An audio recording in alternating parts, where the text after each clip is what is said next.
Hey, what's up? So, today I'm going to be showing one of my leg days.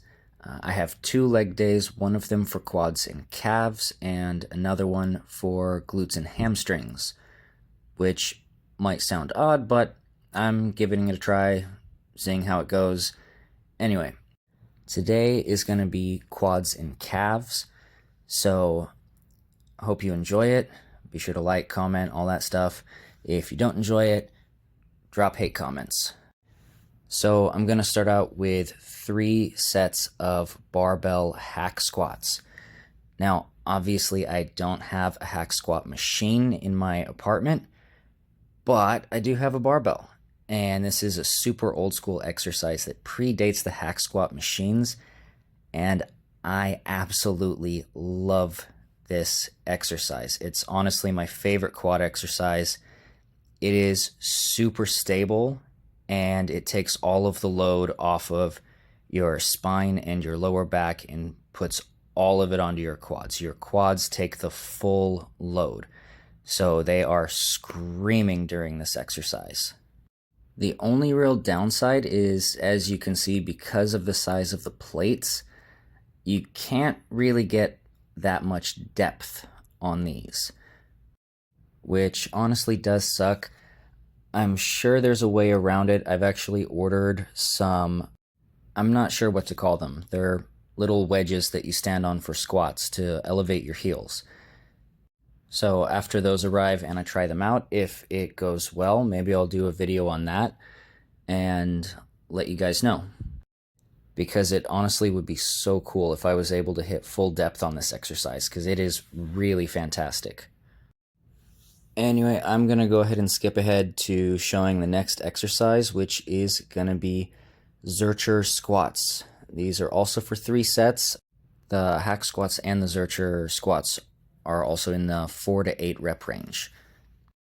So for these, as you can see, you basically pick the barbell up in the crooks of your elbows and then just squat. It's basically a goblet squat, but done with a barbell. And I like these for a couple of reasons. Number one, there's no spinal compression involved in these. And number two, because you have the bar in front of you, it's basically a front squat variation, you are putting more load onto the quads as compared to a back squat. And I really like that. Just a word of warning though, a lot of people say that Zercher movements are really uncomfortable for their elbows. I've never found that to be the case personally, but when I first started doing Zercher movements, I did take the general advice of starting low and slowly working my way up, so I may have just built up a tolerance to it without realizing. Moving on to the next exercise, these are Zercher split squats, reverse lunges, whatever you want to call them. I absolutely hate these because they are so brutal for the quads, but they are really beneficial. So I do 2 sets of 6 to 10 reps on either leg, and I do not go to failure on these because the one time that I did that, my ass fell out and now I have to do Kegels every day. So be careful with this one. In any case, this is an awesome exercise for your quads as well as your glutes. Like, my glutes do not ever get sore, except for when I do this exercise. This is legit the only exercise that can make my glutes sore. Next up, I'm doing reverse Nordic curls because I don't have a leg extension, and these are honestly an amazing alternative.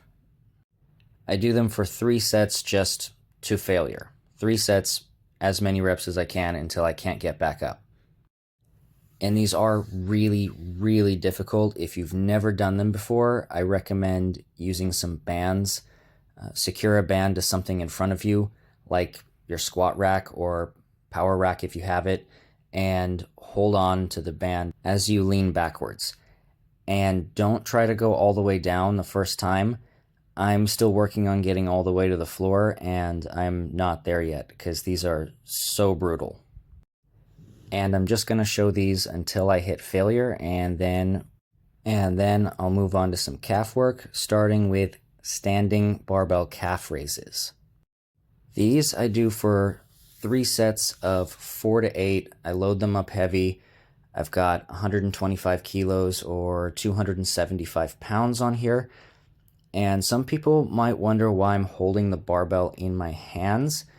And honestly, the reason is because I'm going to do seated calf raises next, and I'm too lazy to take all the plates off, move the bar down, and then put the plates back on. So, yeah. It is worth noting here, I probably could do these in a higher rep range. Unfortunately, I was kind of an idiot, and the mats that I got from my home gym are pretty soft, which makes stability an issue on this exercise. So once I get to about 8 reps with as heavy as I'm going, it's really hard to keep my balance when I try to raise my heels up. But anyway, those are the standing calf raises done, so time to move on to seated calf raises. First off, sorry for the camera angle. I'm still kind of playing around with different angles, trying to see what works. But anyway, for these, I keep the same weight as the standing calf raises, but because it's a lot more stable, I'll do much higher reps. So here I'm doing 3 sets of 20 reps. I usually try to keep these in the 12 to 20 rep range. Today I happen to hit 20 on all 3 sets, so next time I'll be increasing the weight. And here's just maybe a little bit of a better camera angle. As you can see, to set these up, I sit down on the bench, put a pad on the barbell, and just lift it up on top of my legs and do calf raises. I should also mention that I would not attribute all of my calf development to calf raises.